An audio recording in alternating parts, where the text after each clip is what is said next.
sects, the Shias, the Sunnis, and the Kurds. The establishment of a democratically elected Iraqi parliament and federal government created a power struggle for full control of the country, and has also resulted in constant attacks by anti-American insurgents positioning themselves in a populated area such as Fallujah, west of the capital, and most importantly, Baghdad itself. The estimate of Iraqi deaths due to violence as of March 2007 was roughly 1 million. As of that date, 4.2 million Iraqis lived as refugees, the greater portion in tents where temperatures climbed to over 120 degrees. However, through it all, Mutanabbi Street survived, continuing to act as a sanctuary for the free exchange of ideas. Now we will show you some more clips, which will hopefully provide some idea of the preciousness of this street. The Friday book market on Mutanabbi Street was a cherished tradition in Baghdad. Thousands from all over the city and the surrounding area would flock to Mutanabbi Street and treat themselves to a book, whether paying for it or using the market as an outdoors library where they could read without having to pay. For the majority of Iraqis, Friday was the only time they had off from work, and many spent their one free day at the book market. To them, Mutanabbi Street served as a place of peace, safety, relaxation, and learning. On Fridays, too, merchants would spread the books out across the narrow street and around the bends like a brightly covered quilt made of book jackets. Children, too, would flock to the market with their parents or even on their own. They would sit among the comics and could spend hours enjoying themselves. The men would look carefully through the stacks of books. Too often they did not have enough money to purchase the manuscripts, but the joy of reading a few chapters was more than enough. Here's a partial picture of the inside of the Shabandar Cafe, which hosted thousands upon thousands of intellectual discussions during its century-long history.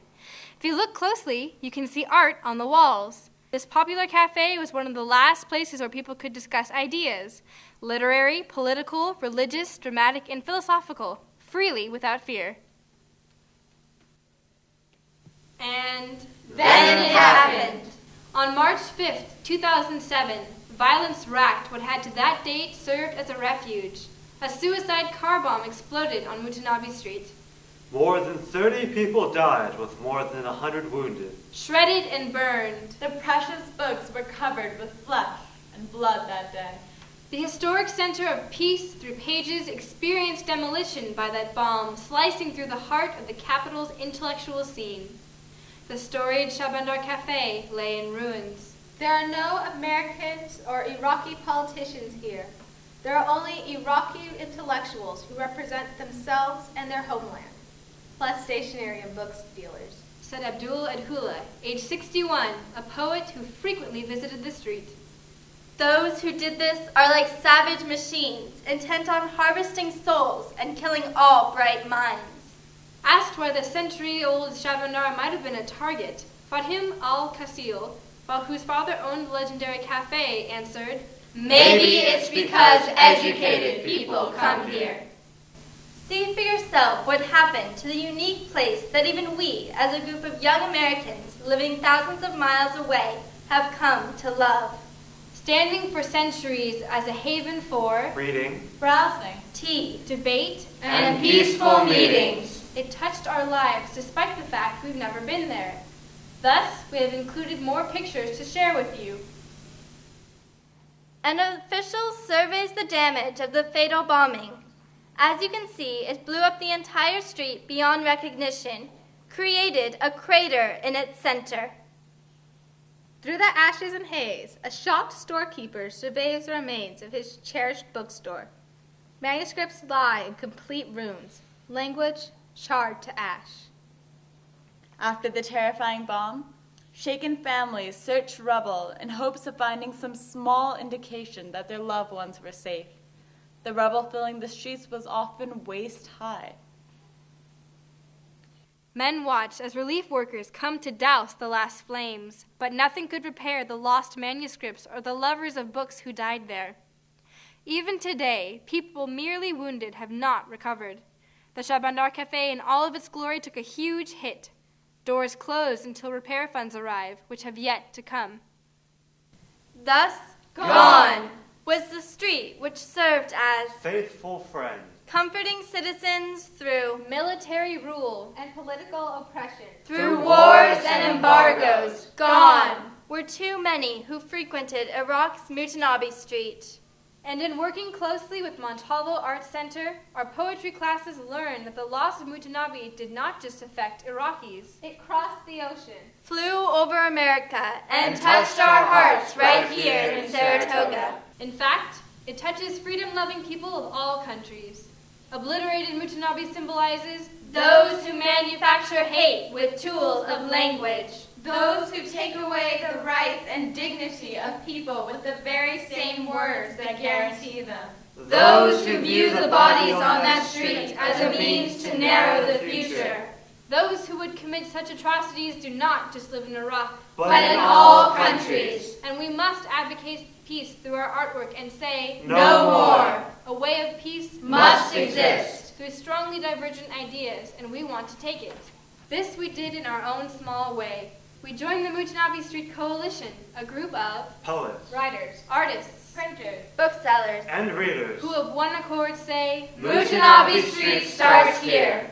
We're better than in a nation dedicated to democracy, which means the free and peaceful exchange of ideas. We're better to see such acts of hatred, Such obliteration of rights, such use of language to create hatred, bigotry, even tyranny. Stop! not only in our country, but in the world. We're better to see that this occurs by peaceful means, not by acts of retribution, Not by injustice, not by condemnation. of other races or countries. Thus, we set about writing poems, the most powerful way we know to communicate.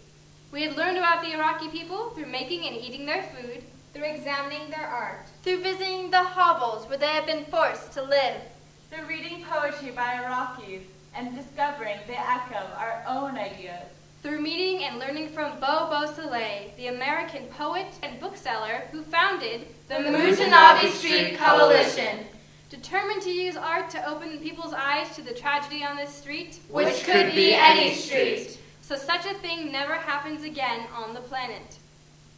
Yes, we have joined this group, and the Saratoga Community Library has displayed our poems with theirs, with the goal of assisting Montalvo In reframing ideas about Iraq and the Iraqi people, to a more expansive view than what we see on the green-tinted screens of our TVs.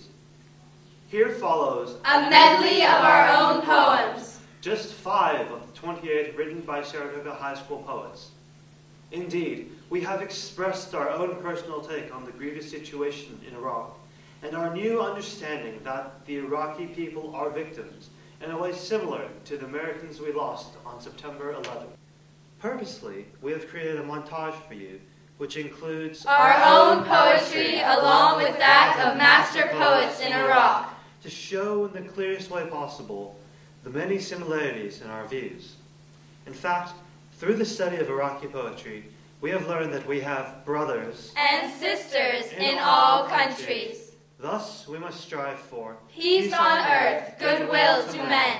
and do everything in our power to use peaceful means to achieve it. Therefore, without further ado, we present A montage of Iraqi and American poets in memory of the tragedy on Mutanabbi Street. Another cold winter, Penetrated by airplanes and soldiers sitting on the edge of a hillock Waiting for history to rise up from the darkness of the marshes with a gun in its hand to shoot angels, training for the revolution. every night I put my hand on this country. It slips away from my fingers. Like a soldier running from the front. Fadhil al-Azawi. Born in Iraq's northern city of Kirkuk in 1940, with a BA in English literature and a PhD in journalism, he published 7 volumes of poetry translated into many languages. Imprisoned in Baghdad for views contrary to the government, he now lives in Germany. written in early